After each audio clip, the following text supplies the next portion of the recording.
સુરતમાં વધુ એક બેફામ વાહન ચાલકને કારણે ગંભીર અકસ્માત સર્જાયો છે। ઉમરા વિસ્તારમાં એસવીએનઆઈટી નજીક એક પત્રકારને કિયા કાર ચાલકે અડફેટે લેતા તેઓ ગંભીર રીતે ઇજાગ્રસ્ત થયા છે। અકસ્માતમાં પત્રકારના ડાબા પગમાં ફ્રેક્ચર થયું છે અને હાલ તેઓ સારવાર હેઠળ છે।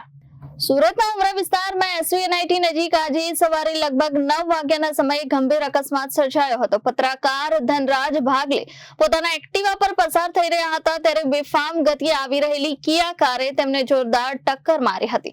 અકસ્માત એટલો ગંભીર હતો કે ધનરાજ ભાગલેને ગંભીર ઈજાઓ પહોંચી હતી અને તેમના ડાબા પગમાં ફ્રેક્ચર થતા તેમને તાત્કાલિક સારવાર માટે હોસ્પિટલ ખસેડવામાં આવ્યા હતા। હાલ તેઓ સારવાર હેઠળ હોવાનું જાણવા મળ્યું છે।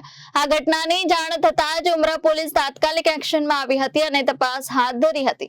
પોલીસે ગણતરીના કલાકોમાં જ કિયા કારના ચાલક સંજયભાઈ ઉંમર વર્ષ 28 ને ઝડપી પાડી તેની સામે કાયદેસરની કાર્યવાહી શરૂ કરી છે। બેફામ વાહન ચાલકો સામે પોલીસની ઝડપી કામગીરીને કારણે આરોપી ટૂંકા સમયમાં જ પોલીસ સકંજામાં આવી ગયો છે। આ ઘટનાને લઈ વિસ્તારમાં પણ ભારે ચર્ચા જાગી છે। સ્ટેશન વિસ્તારમાં એક એક્સિડન્ટ અકસ્માતનો બનાવ બનેલ છે જેમાંથી એક કિયા ગાડી ચલાવતા એક માણસ છે દેવાંશ સંજયભાઈ બંસલ જેમની ઉંમર 28 વર્ષની છે। આ ગાડી ચલાવતા હતા તો સામે સે એક એક્ટિવા ઉપર બીજા માણસ આવતા હતા અને આ બંને વચ્ચે ટક્કર થઈ અને આમાં જો એક્ટિવા ઉપર માણસ છે એમને ઈજા પહોંચી છે જેમાંથી એમાં ડાબા પગમાં ફ્રેક્ચર થયેલ છે અને આ અકસ્માત બન્યા પછી આ આરોપી ત્યાંથી નાસી ભાગી ગયેલ અને એમની જે જવાબદારી હોય છે એમના પૂર્ણ કરેલ નથી।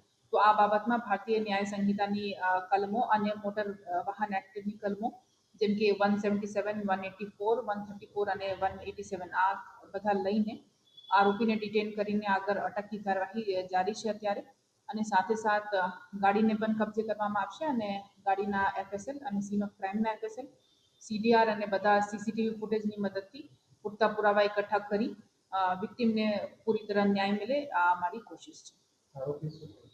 આરોપી ના કાપડના ખાતા છે જે સચિન મુજવાલા એરિયામાં છે। કેટલી રફતારથી આરોપી આગળ રહ્યો હતો? આ જાંચ એફએસએલ થયા પછી ચોક્કસ પતા લાગશે તો તમને લોકોને અમને જાણ કરીશ। Bureau report Janadesh news Surat.